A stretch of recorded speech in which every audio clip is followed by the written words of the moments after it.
Caitlin Clark was assaulted yesterday in her very first playoff game in the WNBA. We've seen the animus directed at Caitlin Clark all year. It reached a boiling point yesterday. Caitlin Clark played a terrible game, shot 4 of 17 from the field. The Indiana Fever got curb stomped by the Connecticut Sun. I get it.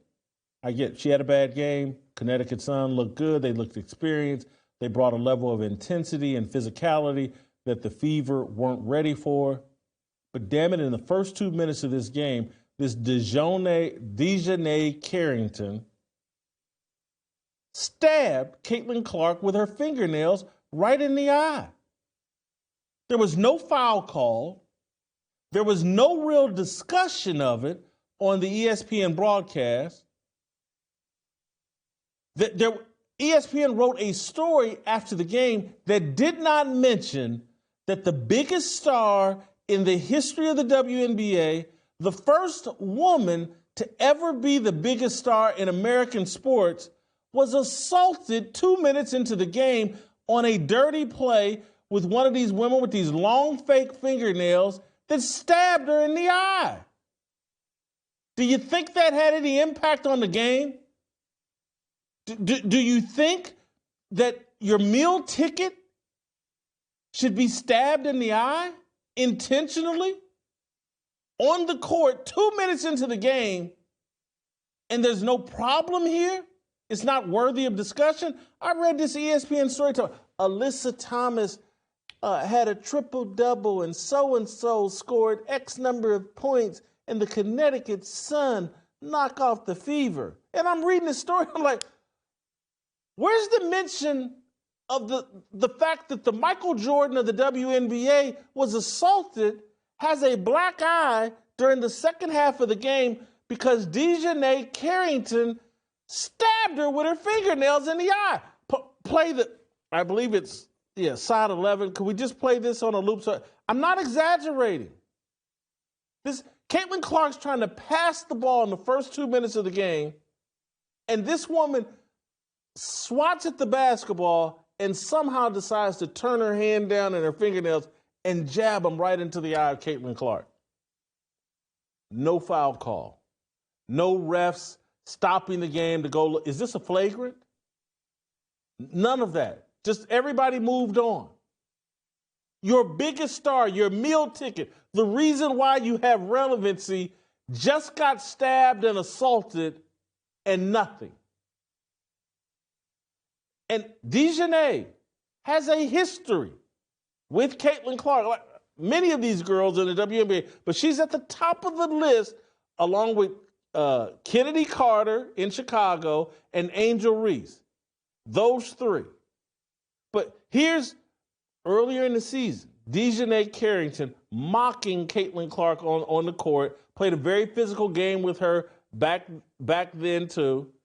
And look, does Caitlin Clark do some histrionics, some flopping, and perhaps, I'm giving them this out on what happened yesterday. Perhaps if Caitlin Clark wasn't known as a flopper, the refs would have taken it more seriously when she got stabbed in the eye and fell to the court. Perhaps they were a tiny bit confused, like perhaps in preparation for the game, there's like, she does some flopping, we don't know what to put. I'm going to give them that small out, but that's not what I believe. That this is inexcusable, and Dijonai Carrington needs to be suspended for game 2. You can't, that's not a natural act of you contest a shot and then all of a sudden your hand turns downwards and straight into the eye of the biggest star in the WNBA. It's not a natural act. And I called it out yesterday in real time watching the game. Like, hey, that was on purpose. That was not an accident. And part of me thought initially, like, that was on purpose. Is Caitlin Clark making too much of it? Is she exaggerating it, trying to get the call? You can think both things. You can think, hey, this is on purpose and it's a dirty play, But you could also think, is Caitlin Clark making too much of this? And then later in the game, when they mentioned, like, hey, you can see the black eye on Caitlin Clark's face, I was like, oh, yeah, that was it was intentional, and it did real damage. And I'm not blaming it. She shot 4 of 17 from the field. I'm not blaming that on this. What I am upset about is like, hey, man, your meal ticket is under constant attack.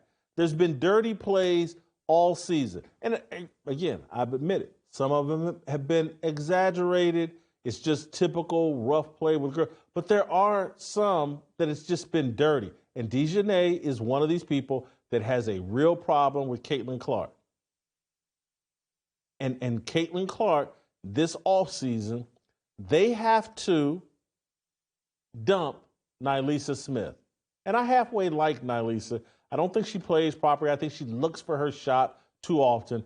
But Nylisa is like this 6'4" power forward that they have, who should be their enforcer, who should be the Charles Oakley, the way Charles Oakley was for Michael Jordan. Nylisa Smith should be that for Caitlin Clark. But you know why she can't be?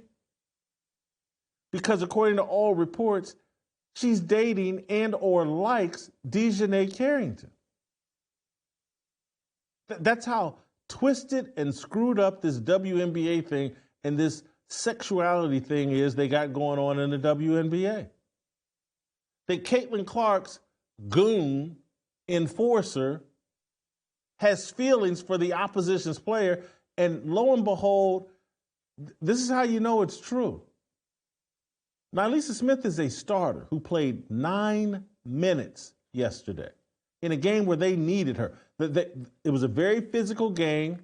Connecticut was playing very physical basketball, and they only played their most physical player 9 minutes. It's not because of foul trouble. It's not because of anything. It's because they know damn well that their most physical player has mixed emotions going into the game because Dijonai, her boo, is on the court. This is insanity. She's got to go sooner than later. When we heard Cheryl Swoops talking about, hey, there are people in Indiana that want out of there, she's talking about Nylisa Smith. Everybody else is happy. Aaliyah Boston gets the ball in her sweet spot on the court. Lexi Hull is bombing three-pointers. Kelsey Mitchell feeds off of Caitlin's passing. Everybody else is thrilled. Caitlin Clark makes the game easier for everybody else. Nylisa Smith can't hop on board. She's got to get out of there. They need a real enforcer. They need people that have Caitlin Clark's back. It's no different. Wayne Gretzky. He had a guy named Dave Zeminko. Took care of all of Wayne Gretzky's problems on the ice. Somebody wanted to get physical with Gretzky, Dave Zeminko took care of it. Isaiah, that's hockey. Let's stick to basketball. Isaiah Thomas, Mahorn and Lambier, they knew what their job was.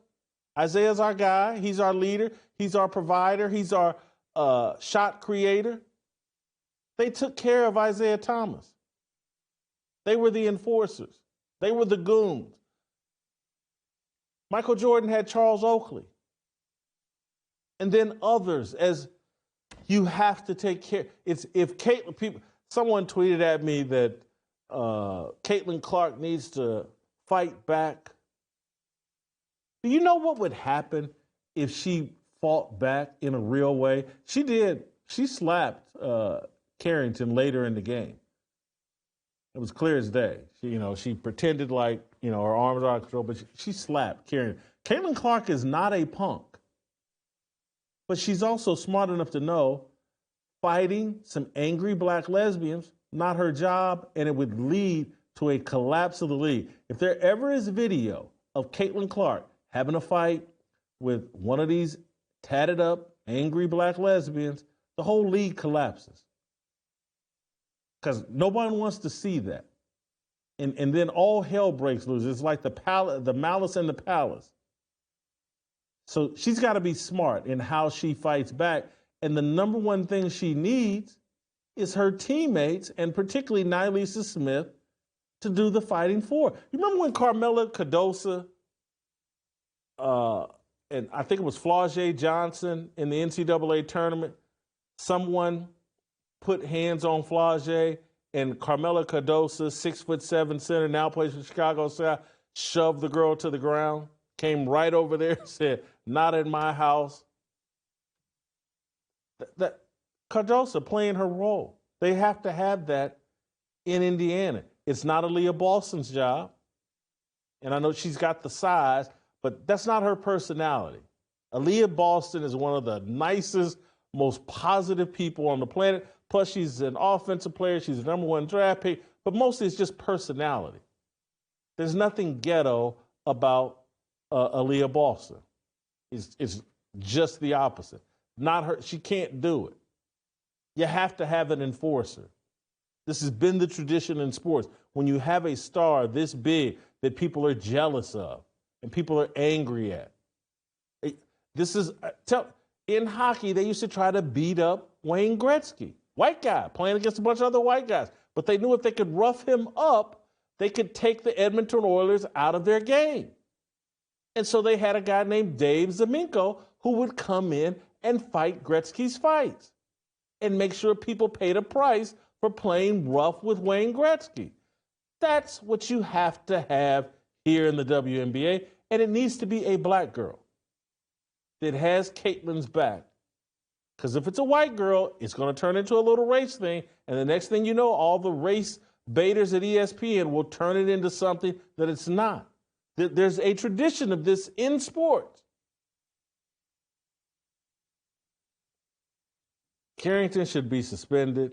It's criminal that there was no flagrant call here. She should be